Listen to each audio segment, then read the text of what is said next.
안녕하세요, 여러분.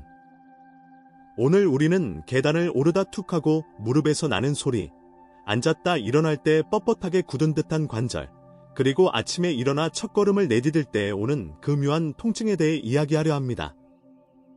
이 증상들, 정말 사소해 보일 수 있지만요, 사실은 몸이 보내는 신호입니다.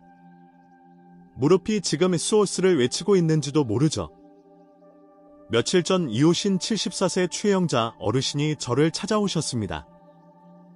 평소 산책을 즐기시던 분인데 최근 몇 주 동안 무릎이 뻐근하고 소리가 자주 난다고 하시더라고요.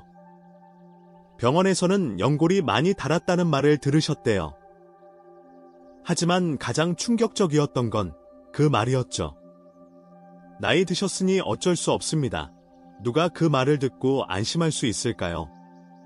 무릎 통증은 어느 날 갑자기 나타나는 것이 아닙니다. 하루아침에 관절이 망가지지 않아요. 오히려 수십 년 동안 조용히, 꾸준히 마모되며 경고를 보내는 겁니다. 그런데 많은 분들이 이 경고를 나이 탓으로만 치부하고 넘겨버리세요. 그게 가장 안타까운 부분입니다. 실제로 연골은 혈관이 없어 스스로 재생되지 않기 때문에 조기에 관리하지 않으면 되돌릴 수 없는 손상이 남습니다. 조금 과장해서 말하자면 무릎은 평생 사용하는 정밀 기계입니다. 그런데 한 번도 윤활유를 넣지 않고 먼지도 닦아주지 않으며 써왔다고 생각해보세요. 우리가 자동차엔 엔진오일 교환을 제때 하면서 정작 내 무릎은 방치하고 있었던 거죠. 이게 노년이 되어서야 터지는 문제로 다가오는 겁니다. 의외로 많은 분들이 모르는 이야기 하나 알려드릴게요. 관절이 아프다고 해서 무조건 뼈에 문제가 있다고 생각하시지만 진짜 문제는 활액막이라는 얇은 조직입니다. 이 조직이 염증으로 부어오르면 마치 물집처럼 관절을 눌러 고통을 유발하죠. 그런데 염증은 그냥 생기지 않습니다. 오랜 시간 쌓여온 잘못된 식습관, 과사용, 그리고 스트레스가 함께 작용해 만들어지는 결과입니다. 이런 면에서 볼 때 무릎의 툭 소리는 단순한 마찰음이 아니라 조용한 비명일 수 있어요.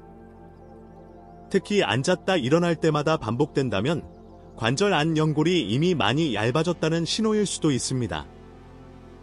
의외로 그 순간에도 많은 분들이 그냥 넘기시죠. 나만 그런가 하고요. 아니요. 결코 혼자 아닙니다. 학계에서도 이 문제에 대한 논쟁은 여전합니다. 일부 정형외과 전문의들은 무릎 통증이 단순 노화 현상이라고 주장하지만 최근 노화 생물학 연구자들은 협증성 노화 개념을 들어 반박하고 있죠. 쉽게 말하면 무릎 통증은 단순한 기계적 마모가 아니라 만성염증의 누적 결과라는 겁니다. 이건 노화의 필연이 아니라 생활습관의 결과라는 말이기도 해요. 한 가지 부수적인 정보, 혹시 기억하실지 모르겠지만 예전 어르신들 중엔 무릎이 아프면 참기름이나 마늘을 비벼 바르기도 했습니다. 핫팩 개념이었겠지만 사실 이런 민간요법들이 전혀 효과가 없지는 않았어요. 왜냐면 그나마 염증을 줄이고 통증을 완화시켰기 때문이죠. 다만 우리는 이제 그 민간요법을 넘어 더 정확하고 과학적인 방식으로 해결할 수 있는 시대에 살고 있습니다. 그렇다면 질문은 이렇게 바뀌겠죠. 지금 나는 내 무릎에게 어떤 관리를 해주고 있는가? 혹은 앞으로 어떻게 이 소중한 관절을 지킬 수 있을까? 오늘 이 이야기는 단순한 건강정보 영상이 아닙니다. 여러분의 삶의 질을 바꾸는 첫걸음이 되기를 바랍니다.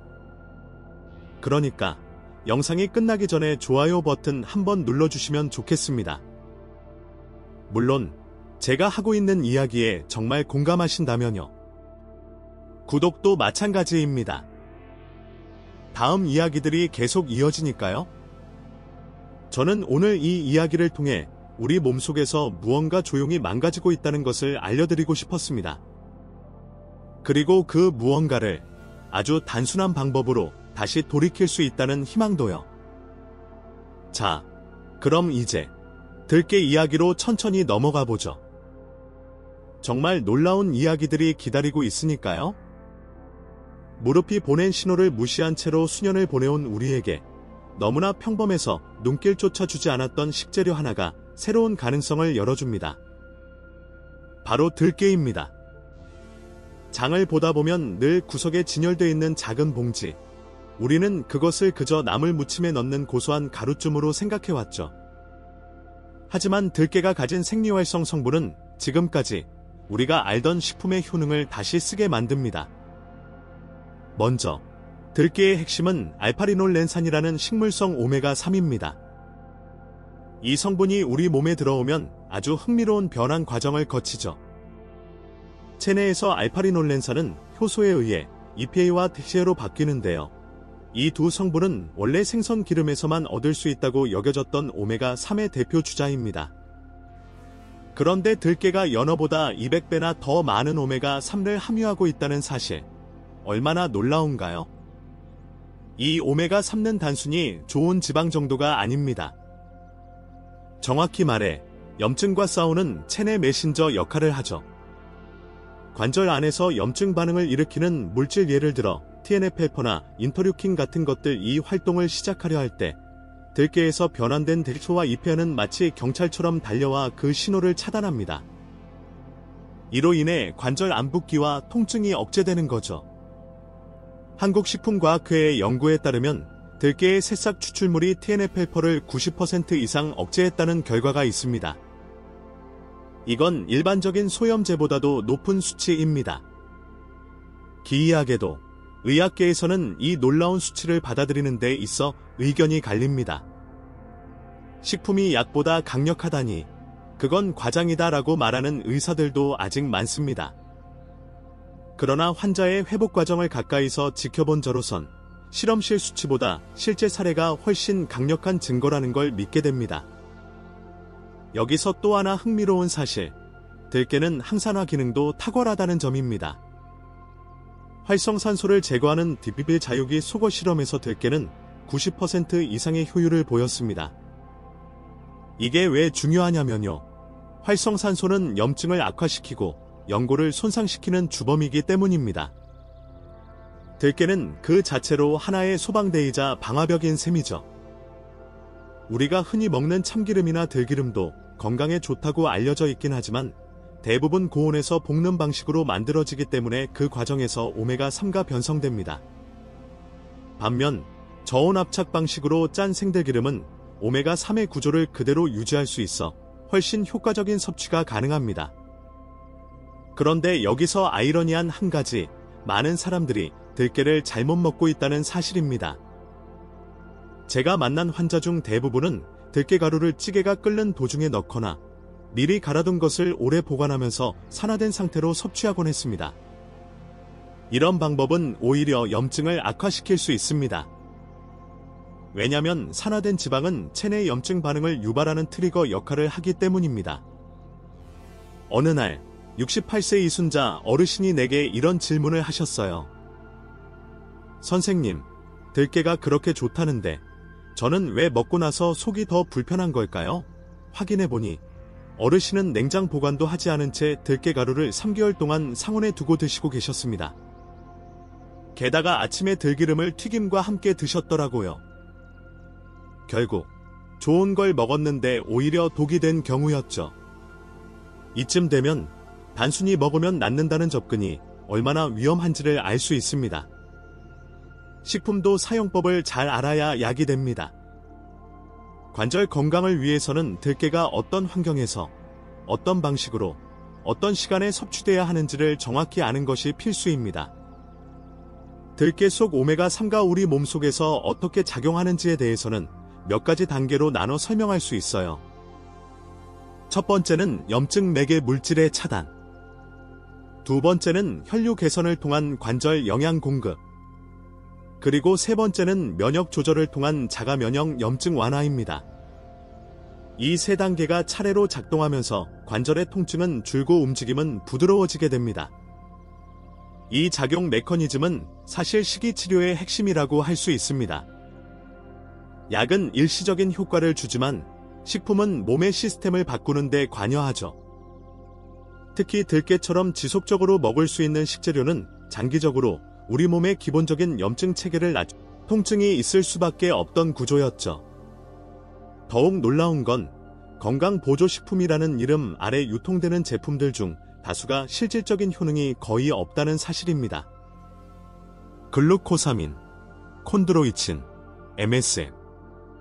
이름은 멋있지만 장기간 복용에도 실제 연골, 재생에 큰 영향을 주지 못한다는 연구도 있습니다. 논쟁은 여전하지만 대규모 임상에서 효과가 없었다는 결과도 점점 많아지고 있죠. 여기서 다시 들깨 이야기로 돌아가 봅시다. 들깨가 효과를 발휘하려면 그것이 체내에서 제대로 흡수되어야 합니다. 그런데 우리가 흔히 마시는 커피나 홍차에 들어있는 카페인은 오메가3의 흡수를 방해합니다. 즉, 아침에 들기름을 먹고 곧바로 커피 한 잔을 마시면 들깨의 효능은 반 이상 줄어드는 셈이죠. 적어도 30분 간격은 두셔야 합니다. 또 하나 자주 놓치는 부분, 바로 장 건강입니다. 장이 약하거나 염증 상태일 경우 아무리 좋은 영양소라도 제대로 흡수되지 않아요. 특히 오메가3처럼 민감한 지방산은 장내 환경이 산성화되어 있으면 거의 활용되지 못하고 배출됩니다. 김도연 어르신도 변비가 심하셨고 평소 속이 자주 더부룩하다고 하셨죠. 관절과 상관없어 보이는 이 소화 문제도 결국 연결되어 있는 겁니다. 자, 여기서 기이한 이야기를 하나 들려드릴게요. 제주도의 한 작은 마을에서는 70대 이상의 어르신들이 매일 들기름 한 스푼을 공복에 드신다고 합니다. 그 전통은 수십 년 전부터 이어져 내려왔고, 놀랍게도 그 마을에서는 무릎 관절염 진단을 받은 노인이 거의 없었다고 해요. 물론 이런 민간 관행이 과학적으로 검증된 것은 아니지만 무시할 수는 없는 현상이죠.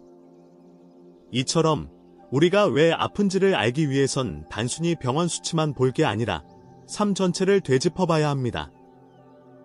몸을 이루는 건 결국 우리가 먹는 것이고 먹는 방식까지 포함되어 있죠. 그리고 그 안에 독이 될 수도, 약이 될 수도 있는 선택이 늘 숨어 있습니다. 학술적으로도 식이와 관절염의 상관관계는 꾸준히 연구되어 왔습니다. 하지만 여전히 의견은 분분하죠. 식이로 관절염을 치료할 수 없다는 전통 의학계의 시각과 음식이 곧 약이다 라는 대사의학 쪽의 주장 사이에서 우리는 여전히 진실을 찾아 헤매고 있습니다. 하지만 확실한 건 있어요. 식이요법은 최소한 악화는 막아준다는 점입니다. 그리고 그 중에서도 들깨는 지금까지의 여러 환자 사례를 봐도 꾸준히 긍정적인 반응을 보여주고 있습니다. 단, 올바르게 섭취했을 때만 그렇죠. 아무리 좋은 약도 잘못 쓰면 독이 되잖아요? 저는 김도연 어르신께 식단부터 완전히 다시 짜보자고 제안했습니다. 아침은 미지근한 물 한 컵 후 생들기름 한 스푼, 식사에는 들깨가루를 국물에 타서 마무리로 넣기. 커피는 점심 이후로 미루고 정제 탄수화물은 줄이고 채소 섭취를 늘리는 방식이었죠. 그리고 나서 6주 후 어르신은 처음으로 계단을 오를 때 통증이 덜하다는 말씀을 하셨습니다. TRP 수치도 조금씩 내려가기 시작했고요. 우리는 종종 뭔가 대단한 치료법이나 신약을 찾으려 했습니다. 하지만 아주 작은 변화, 식사 한 끼, 물 한 컵, 습관 하나, 이 진짜 전환점이 될 수 있어요. 무릎이 아프다고 느껴지는 그 순간이 바로 몸이 여러분에게 방향을 바꾸라고 말하는 시점일 수 있습니다. 결국 매일 더 아픈 이유는 어쩌면 노력하지 않아서가 아니라 제대로 된 방향으로 노력하지 않아서일지도 모릅니다. 여러분은 이제 그 방향을 알게 되셨습니다. 들깨의 진짜 힘을 알게 된 후 가장 많이 받는 질문이 바로 이겁니다. 어떻게 먹어야 효과가 있을까요? 여기서부터는 정말 중요합니다. 좋은 재료도 잘못 먹으면 몸에 해가 될 수 있어요. 마치 약을 식후에 먹어야 하는데 식전에 먹는 것처럼요. 들깨 역시 정확한 사용법이 필요합니다. 첫 번째, 가장 추천하는 방법은 생들기름을 아침 공복에 한 스푼 섭취하는 것입니다. 일어나자마자 미지근한 물 한 컵을 마신 후 생들기름을 천천히 혀 안에서 굴리듯 삼키세요. 이때 생들기름은 반드시 저온 압착 방식으로 짜낸 것이어야 합니다. 고온으로 볶은 후 짜낸 들기름은 이미 오메가3가 열에 의해 산화돼 버렸을 가능성이 높거든요. 시장이나 마트에서 구매할 때 반드시 라벨을 확인하세요. 냉압착, 무화학용매라는 문구가 있는지, 유통기한은 얼마나 남았는지, 심지어 병이 투명한 유리병인지, 불투명 용기인지까지 확인해야 합니다. 오메가3는 비대도 매우 민감하기 때문에 투명 용기 속 제품은 진열만 오래돼도 산패될 가능성이 크기 때문이죠. 두 번째 방법은 들깨가루입니다. 들깨를 통째로 직접 갈아서 사용하는 것이 가장 좋습니다. 시중에 파는 들깨가루는 대부분 몇 주 이상 보관되면서 공기 중에 노출되고 그만큼 산화가 진행되어 있습니다. 그러니 가능한 한 하루에 먹을 만큼만 직접 갈아서 쓰는 게 가장 이상적이에요.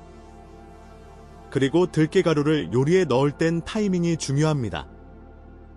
찌개나 국 같은 음식에 넣을 때는 반드시 불을 끄고 난 뒤에 넣으세요. 뜨거운 국물에 들깨가루를 넣고 다시 끓이면 오메가3가 열에 의해 파괴됩니다. 많은 분들이 이걸 모르고 찌개에 넣었더니 고소한 맛만 나던데요 라고 하시죠. 당연합니다.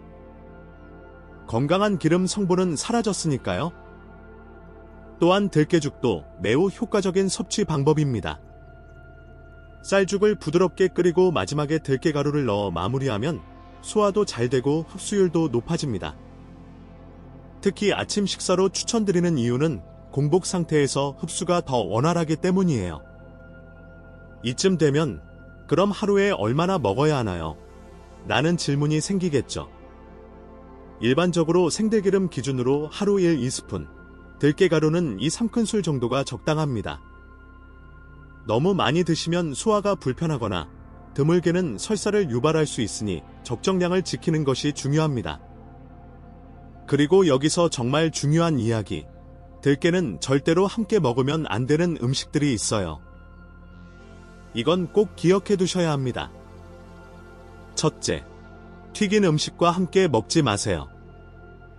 튀김에서 나오는 산화된 기름은 들기름의 좋은 성분과 반응하여 염증을 오히려 악화시킬 수 있습니다. 많은 분들이 들기름을 튀김 요리에 사용하면 더 고소하고 맛있다고 하는데 건강 측면에서는 절대 피해야 할 조합입니다. 둘째, 카페인 음료와는 간격을 두세요. 커피나 홍차에 들어있는 카페인은 오메가3의 흡수를 방해합니다. 생들기름을 드신 후 최소 30분은 지난 뒤에 커피를 마시는 것이 좋습니다. 아침에 들기름 1스푼 드시고 곧바로 커피 한 잔 마시는 습관, 오늘부로 끊으셔야 해요.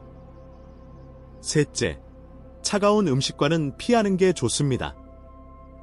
아이스크림, 냉면, 찬밥 등 냉한 음식들은 위장에 열을 식혀 소화력을 떨어뜨립니다. 이로 인해 들깨의 지방산 흡수율도 낮아지게 되죠. 몸을 따뜻하게 유지하고 음식의 온도도 주에 깊게 조절해보세요. 하지만 반대로 들깨와 궁합이 좋은 음식들도 있습니다. 가장 먼저 멸치. 칼슘이 풍부한 멸치와 들깨를 함께 먹으면 뼈 건강에 시너지 효과를 냅니다. 특히 멸치국이나 다시마국에 들깨가루를 넣으면 맛도 좋고 효과도 탁월하죠. 또 브로콜리와의 조합도 훌륭합니다. 브로콜리에는 설포라판이라는 항염 성분이 들어있는데 이게 들깨의 오메가3와 만나면 염증 억제 효과가 배가 된다고 합니다. 살짝 데친 브로콜리의 들기름을 몇 방울 뿌려 드셔보세요. 검은 콩도 빼놓을 수 없습니다. 검은 콩 속 이소플라본, 즉 식물성 에스트로겐은 골밀도를 유지하는 데 도움을 줍니다. 여기에 들깨가루가 더해지면 골다공증 예방에도 큰 도움이 되죠. 검은 콩밥에 들기름 한 방울, 그 자체로 훌륭한 식단입니다. 이 모든 이야기들을 종합해보면 들깨는 단순히 먹으면 좋은 식품이 아닙니다. 어떻게, 언제, 무엇과 함께 먹느냐에 따라 치료가 되기도 하고 부작용이 되기도 하는 약인 셈이죠. 마지막으로 하나 더 들깨 드레싱, 들깨우유. 들깨차 같은 방법들도 있습니다. 했죠. 하지만 그들은 멈추지 않았습니다. 저는 이게 바로 약이 아닌 식품으로 회복하는 핵심이라고 생각합니다. 이야기 하나 더 들려드릴게요. 포항에 사시는 79세의 이순덕 어르신은 젊은 시절 미용실을 운영하시면서 손목을 혹사하셨던 분입니다.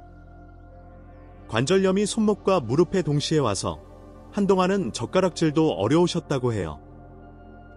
남을 묻힐 힘도 없고 바느질도 포기하고 하루하루 점점 더 움츠러들던 시기에 우연히 들깨에 대한 정보를 접하셨습니다. 이 어르신의 대단한 점은 그걸 단순히 좋은 정보로 넘기지 않으셨다는 겁니다.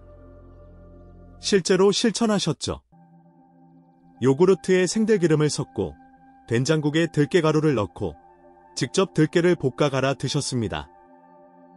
매일 기록하고 체중을 측정하고 관절 움직임도 메모하셨어요. 그렇게 3주가 지나고 손목 통증이 줄어들기 시작했답니다. 2달 후엔 뜨개질을 다시 시작하셨고요. 6개월 후 초음파 검사에서는 무릎과 손목 모두에서 염증이 크게 줄어든 걸 확인할 수 있었습니다. 연골 상태도 많이 좋아졌고요. 이순덕 어르신은 이제 손주들에게 목도리도 짜주시고 스마트폰으로 새로운 들깨 요리법을 찾아보시기도 해요. 최근엔 직접 개발하신 들깨 건강볶음 레시피가 동네 어르신들 사이에서 인기라고 하더군요. 이런 사례들을 보면 들깨가 단순히 통증을 줄이는 데 그치지 않는다는 걸 알 수 있습니다. 사람의 일상을 되돌리고 자존감을 회복시키고 삶의 기쁨을 다시 되찾게 하죠. 저는 이것이 진짜 치료라고 생각합니다. 물론 이런 기적 같은 변화에는 한 가지 공통점이 있습니다. 꾸준함이에요. 하루 이틀 먹고 변화가 없다고 실망하셨던 분들은 대부분 중간에 포기하셨고, 반대로 일기를 쓰고 습관을 만들며 지속하신 분들은 반드시 변화를 경험하셨습니다. 몸은 우리의 노력을 배신하지 않습니다. 다만 그 속도가 느릴 뿐이에요. 그런 의미에서 오늘 이 시점이 누군가에게는 인생의 방향을 바꾸는 날이 될 수도 있겠죠. 나도 저 어르신들처럼 될 수 있을까? 라는 질문이 떠오른다면 저는 이렇게 말씀드릴 겁니다. 될 수 있습니다. 단, 진심으로 실천하신다면요. 들깨가 가진 힘은 단순한 영양 성분에 그치지 않습니다. 그것은 꾸준한 실천을 통해 만들어지는 회복의 힘, 그리고 몸의 자연 치유력을 도와주는 순한 약입니다.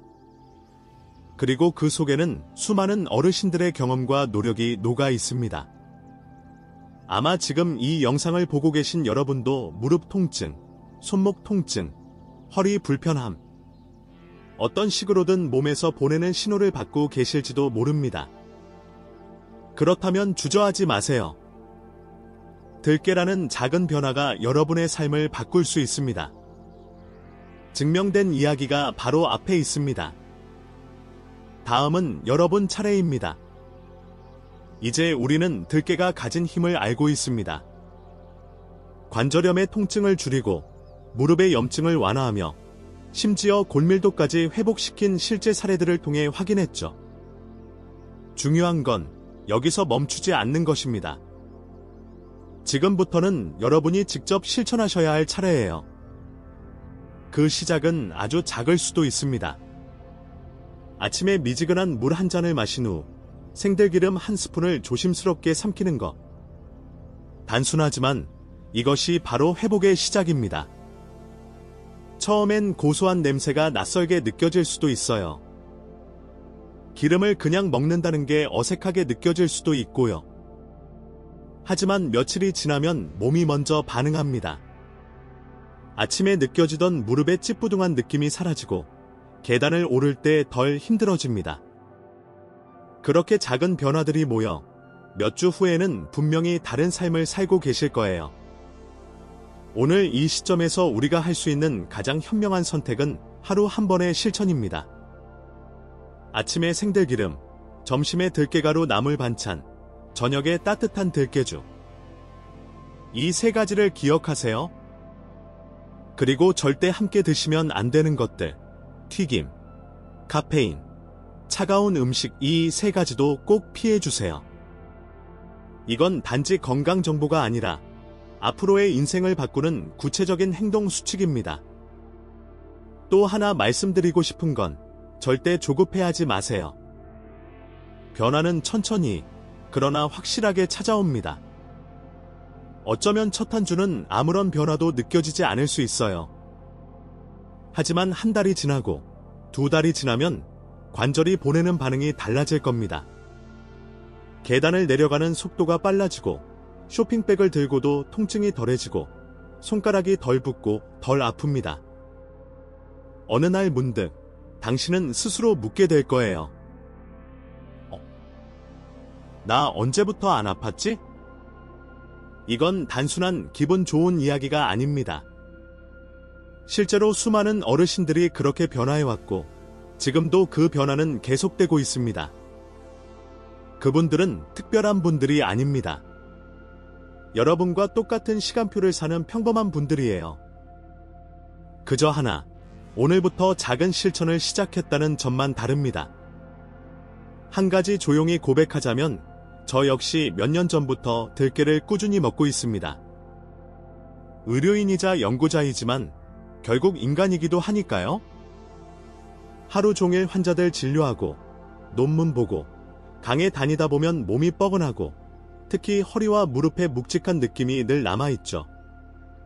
처음에는 실험 삼아 시작했지만 이제는 제 삶의 일부가 되었습니다. 저는 생들기름을 하루에 한 스푼, 들깨가루는 따뜻한 미역국이나 국밥에 꼭 넣어 먹습니다. 덕분에 예전보다 피로도 덜하고 관절 통증도 거의 사라졌습니다. 들깨의 효능은 단지 염증을 줄이는 것에 머물지 않아요. 삶의 질을 되돌리고 자신감을 되찾게 합니다.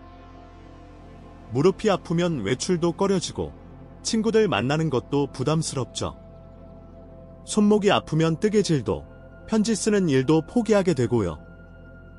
하지만 통증이 줄어들고 움직임이 편해지면 다시 새로운 취미를 시작할 수 있습니다.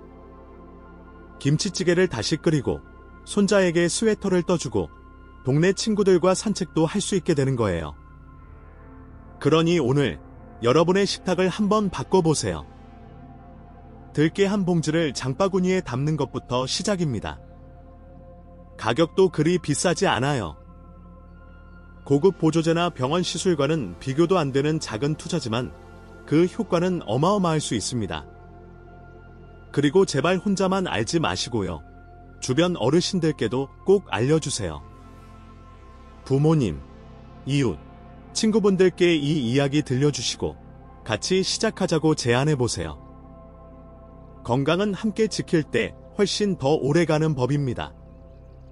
한 사람의 변화는 작지만 10명, 100명이 들깨를 실천하게 되면 그것이 곧 건강한 마을이 됩니다.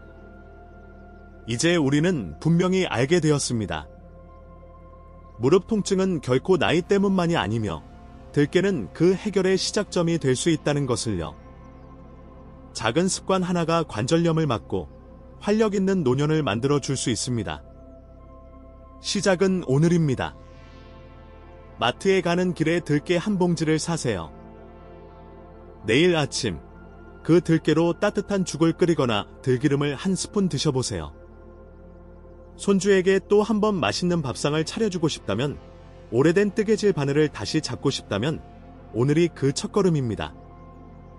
이제 무릎을 잡고 한숨 쉬는 시간이 줄어들고 발걸음에 자신감이 붙는 날이 점점 가까워질 것입니다. 더 이상 관절이 두려움의 대상이 아니라 삶의 기쁨을 담아내는 도구로 되돌아오기를 바랍니다. 그리고 그 모든 변화는 여러분의 선택에서 시작됩니다. 그 선택이 바로 오늘이길 진심으로 바랍니다. 오늘 우리는 들깨라는 작은 식재료가 얼마나 큰 힘을 지니고 있는지를 함께 알아보았습니다.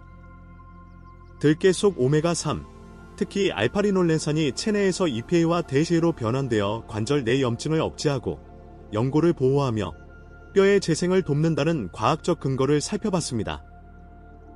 뿐만 아니라 들깨는 심혈관 건강, 당뇨 개선, 면역력 강화, 심지어 뇌 기능 유지에도 도움을